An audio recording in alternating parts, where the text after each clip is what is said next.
Romário foi ou não o grande jogador, o cara do Brasil em 94? Será? Vamos ver agora. Muitos têm falado que Romário é o grande craque, foi o grande nome da seleção brasileira em 94 e ele deu um título ao Brasil, tirando o Brasil de uma fila de 24 anos sem Copa do Mundo. Então, Romário sai como um grande personagem, um grande craque da história do futebol e o responsável pelo Brasil ter o tetra. Será? Vamos que vamos. O Brasil começa as eliminatórias ali no início de 93. Na época, os atacantes eram Miller, Bebeto, Careca. Careca era o grande craque, o grande centroavante do Brasil desde 86. E chega a 93 ainda disputando uma ou duas partidas pelas eliminatórias. É verdade que naquele período de 93, 94, o Romário estava em ascensão. Arrebentou no PSG na Holanda e estava indo para o Barcelona e voando baixo. Vamos que vamos.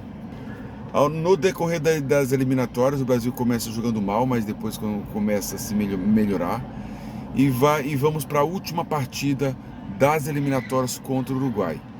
Depois de inúmeros apelos da torcida brasileira, da rede, da mídia em geral, em especial carioca, Romário foi deixado de fora. Todavia, no jogo contra a Venezuela, no penúltimo jogo, na penúltima partida das eliminatórias, quis o destino, aí vai como é que são as coisas vão acontecendo, né? Quis o destino que Miller se machucasse. Bebeto ficou sem companheiro, o companheiro era Miller.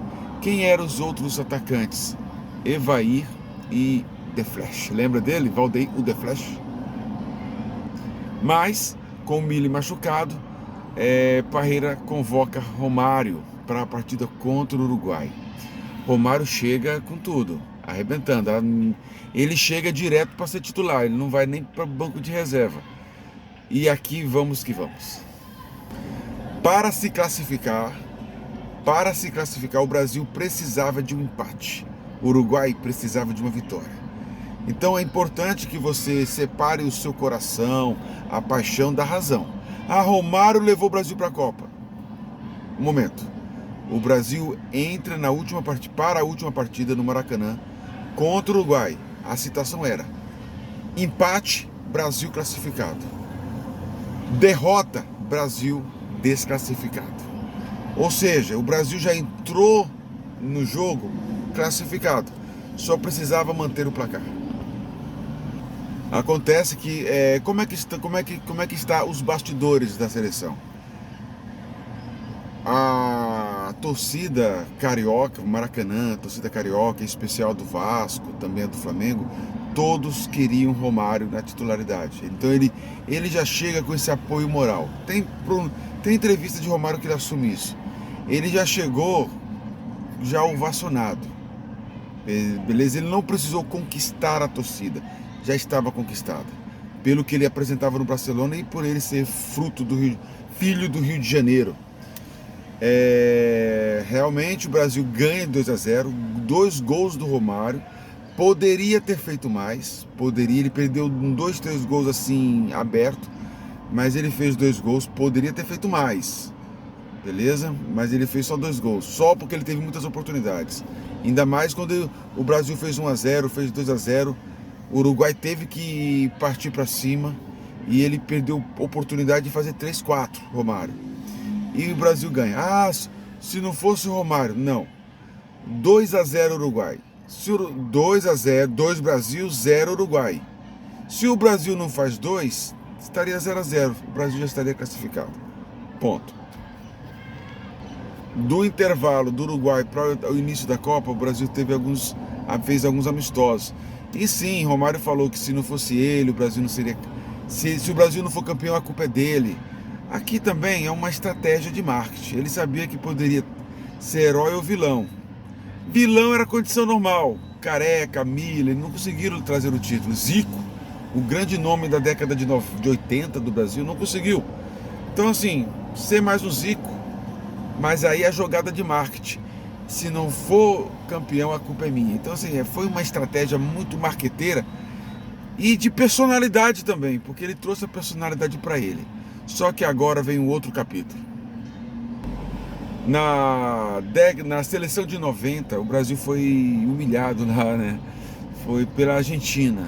Um jogo de 1 a 0, o Brasil jogou demais, jogou muito bem e a Argentina fez 1 a 0. O brasileiro, assim, eu vou falar do brasileiro, não sei se outros países são assim, há uma questão de criar bodes expiatório.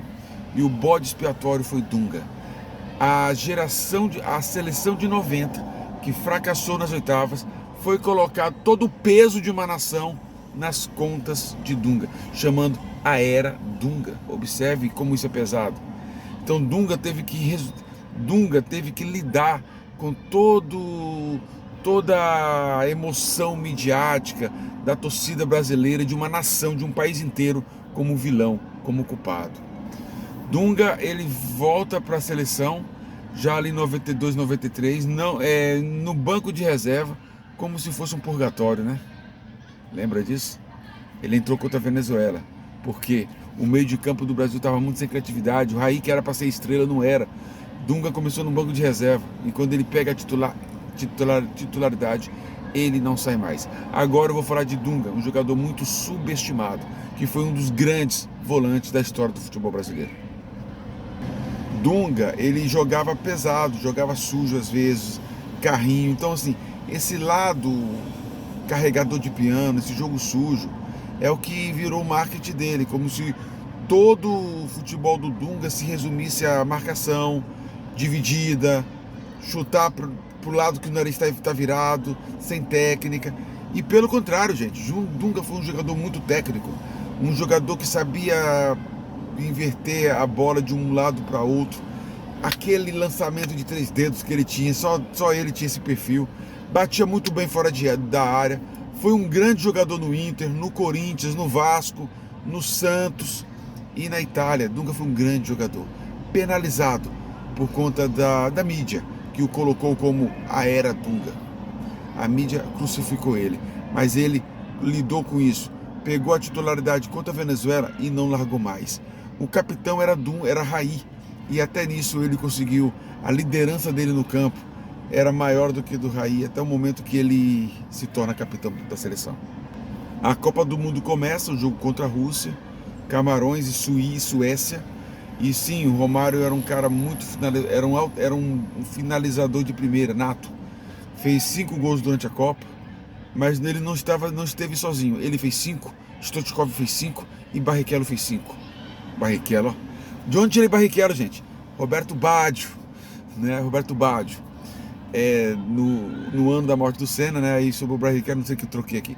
Baggio, Stoichkov e Romário, 5 gols. E sim, um grande atacante do Brasil era Romário, juntamente com Bebeto. E Dunga, se você fazer o levantamento dos números do Dunga na Copa de 94, foi o meio de campo que mais acertou passe. Dunga. Beleza? Então vamos lá. Chegou na final. Romário, uma final, futebol feio, na verdade. Romário tentou um de um lado, tentou de outro, e foi sempre barrado pelo machucado, contundido, Baresi. E naquele jogo, Romário perdeu 1 ou 2 chances de fazer o gol e se sacramentar como artilheiro da Copa do Mundo 94 e como o cara que fez o gol do título. Ele não fez o gol do título, porque não teve gol do título. O jogo foi para os pênaltis. E o Dunga, não se espera do Dunga uma artilharia. Ele joga no meio campo para trás, recuado. Mas ele foi o jogador que mais acertou passe, que mais fez lançamentos, dominou ali o meio de campo, né? Tinha um retaguarda que era Mário Silva, e ele era Dunga era o segundo volante. Então termina a Copa do Mundo, Dunga faz um gol de pênalti, Romário faz o gol do pênalti. Comparado os 2 pênaltis, o Dunga bateu melhor do que o Romário bateu na trave e entrou assim, parece que tem coisa que é pra ser, né? Então, quem levanta a taça, Dunga. Mas o Dunga aqui, ele pecou pela humildade. Ele não foi assim, numa imagem, todo mundo, os jogadores ao lado, ele vai no meio, como o Cafu fez em 2002. Né? Ele levanta ali simples. E Romário colado ali com ele, esperto, né? Esperto, né? Nem para dar uma cotovelada, só tá aqui Romário. Mas Romário tem méritos, tem créditos, lógico. Romário deu a vitória na semifinal. Romário deu a vitória na Suécia. Fez o gol do empate, né, na fase classificatória contra a Suécia. E fez o gol da classificação para a final contra a Suécia. Um cruzamento perfeito, né? Aprende, Cafu. Jorginho cruza melhor. Jorginho cruza melhor que você, Cafu. E Dunga levanta a taça. Ok, vamos lá. É difícil falar que Romário não foi o grande jogador de 94 por conta dos gols, mas como esse vídeo já argumentei e mostrei fato que não foi por conta dele que o Brasil foi para 94, para a Copa. O Brasil foi classificado devido à campanha do Brasil durante as eliminatórias. Toda a campanha, fracassos, acertos, jogando feio, ganhando, o Brasil conseguiu lutar pelo empate para ir para a Copa. Só precisava de um empate. E sim, ele foi um grande jogador naquela partida de 94, do Uruguai em 93. Sim, fez 2 gols, poderia ter feito mais. Perdeu o gol feito para o Romário, que é finalizador. Mas o Brasil já estava classificado basicamente, só precisava empatar jogando em casa, ok? Teve seu protagonismo, sim, contra a Rússia. Camarões fez um gol contra o Camarões, fez um gol contra a Suécia. Não fez gol contra os Estados Unidos, ali Bebeto que decidiu. Mas claro, tem todo um jogo atrás, né? Não é só o atacante. E contra a Suécia. Mas moralmente falando, gente, moralmente falando, o meu prêmio aqui vai para Dunga. O cara que veio de um momento de crucificação, 90, colocando toda a derrota nas suas costas. Amargou 1 ou 2 anos sem ser chamado para a seleção, sem ser escalado. Quando foi escalado, amargou a reserva por alguns jogos e conseguiu conquistar, primeiro lugar, a titularidade, segundo lugar, o capitão, a faixa de capitão. E ele coordenou o futebol brasileiro dentro do campo, fora dos gramados, era quem? Zagallo e Parreira. Mas dentro do jogo era o Dunga, não era o Romário, era o Dunga. Então, parabéns, Romário. Não tem como tirar teu protagonismo também, porque você foi um grande jogador. Já falei, já estava classificado com empate, mas você foi foda naquele Uruguai ali. E poderia ser mais. E na Copa de 94 foi decisivo em muitos pontos. O nosso artilheiro, não da Copa, porque se empatou com os outros, mas moralmente falando, de quem veio de uma situação de ser vilão, culpado por uma tragédia da desclassificação, conquistar a simpatia do técnico e da torcida brasileira. Você conquistou uma nação, Dunga. Não foi Romário. Dunga, você conquistou o coração do torcedor brasileiro. Parabéns. Meu voto vai para Dunga.